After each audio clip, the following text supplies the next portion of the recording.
What's up, people? It's your Green Wing Man, coming from a gorgeous Saturday afternoon, and I want to have the opportunity to talk about Thursday's last preseason game between the Eagles and the Buffalo Bills. Now, after kind of having an opportunity to kind of sit down and digest the game, I just want to talk about a couple of positive moments and a couple of negative moments. So I'll start with the positives.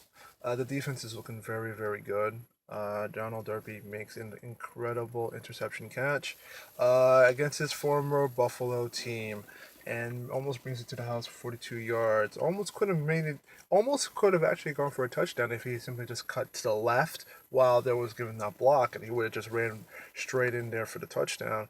But nonetheless, it really just kind of shows you how incredible, how adding one really good cornerback can change that defense pretty much overnight, or over in a week, because he had to sit down and play. Now, I'm not gonna get too excited because again, it was against his former team, the Buffalo Bills, and you have to assume by being in that system, he kind of knew a little bit of the tendencies a little bit to be able to kind of undercut that pass from Taylor. But other than that, I think it was a very great showing. I think Jason Mills showed some very is showing a little bit of improvement. And I think I saw a little bit of Rasheed Douglas also playing very, very well. Derek Barnett, I mean, what can you say right now? Granted, the guy is playing against a bunch of second and third stringers, but the guy has looked incredibly good, really good NFL moves, really be able to cut in, and even if he's not cutting in, he's evolved into play in some form or way, and he has a great motor. He's always constantly chasing down his players. Really great pickup. I mean, that front four is going to look really, really good as the season starts with Graham and Fletcher Cox and Vinny Curry and Christian Long and Jimmy and Terrigan.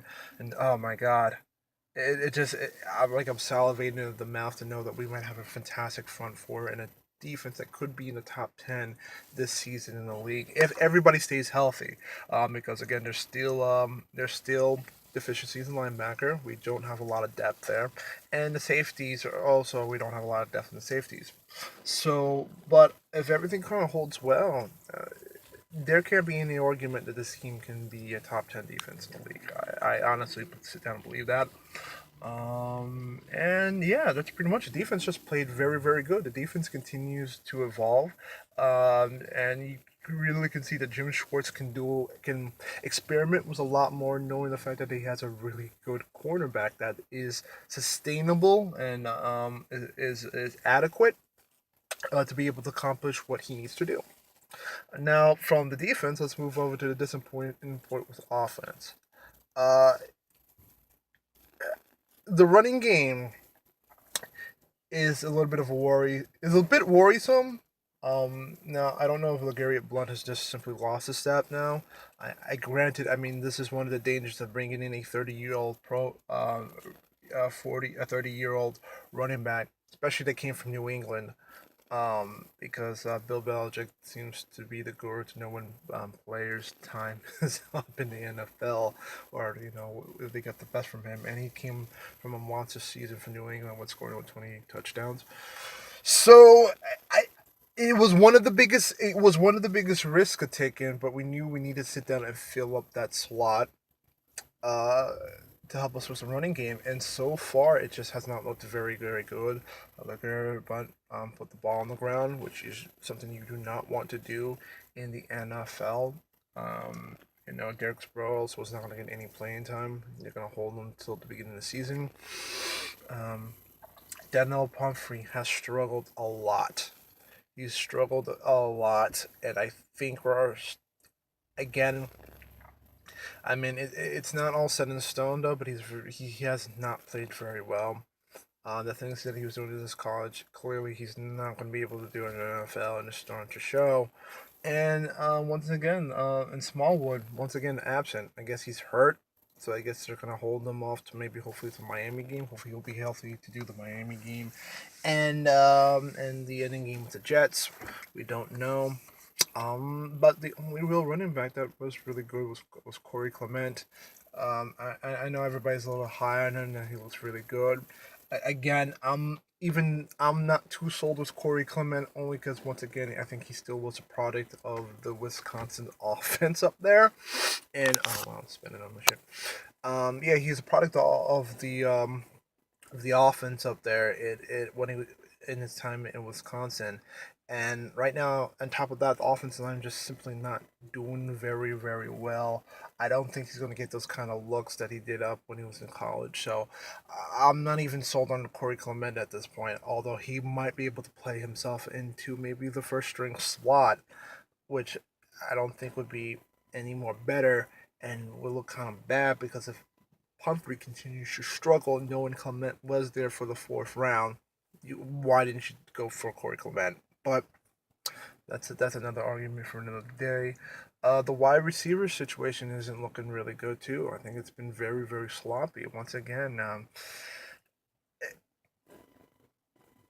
it doesn't seem like Carson Wentz has the rapport with all the other wide receivers as he should have right now in the development. I think it just looks very sluggish. Carson Wentz missed wide open Torrey Smith. We're talking about seeing this kind of speed, about people be able to take the top off. We haven't been able to show that. And Doug Peterson, unfortunately, really hasn't been able to show that at the moment. And yeah, it's honestly, it's not looking.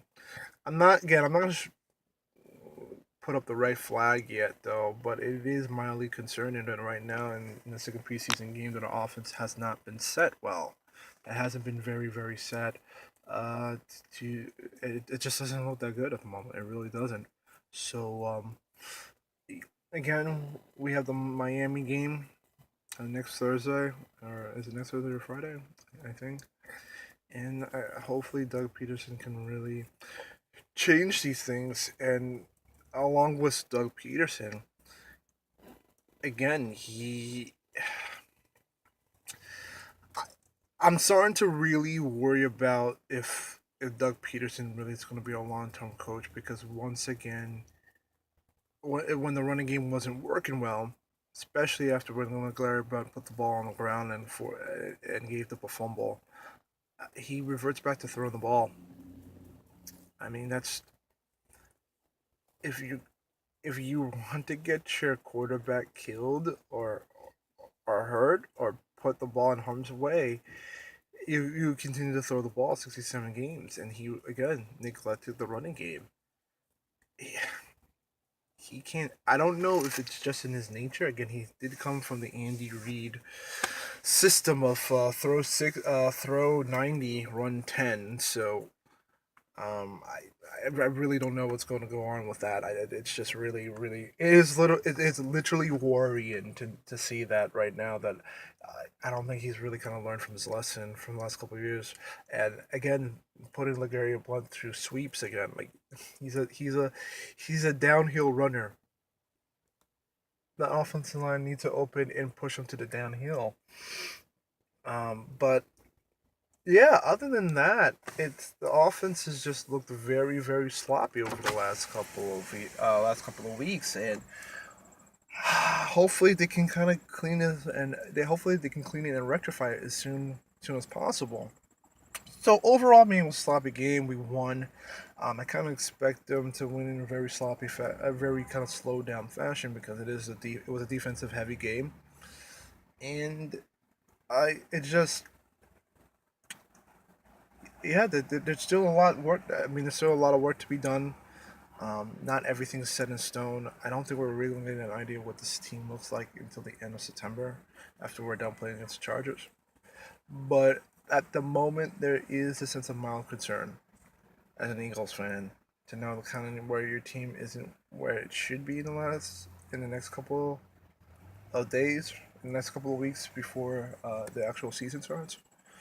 So, yeah. But again, I think that's honestly my thoughts on the whole situation from that last game. Hopefully, tell me what you think. What were your reaction? What was your reaction to the game? We really would like to get your insight and feedback. Again, also make sure to like, share, and subscribe. Again, check out my Facebook page on Green Wingman, and also check out my Twitter page too, where I also try to put up a couple of Twitter poll questions too. So I hope you can sit down and participate. Until then, it's your Green Wingman Nation, Eagles Nation, State of Philadelphia. Please stay fly. Everybody, enjoy your weekend.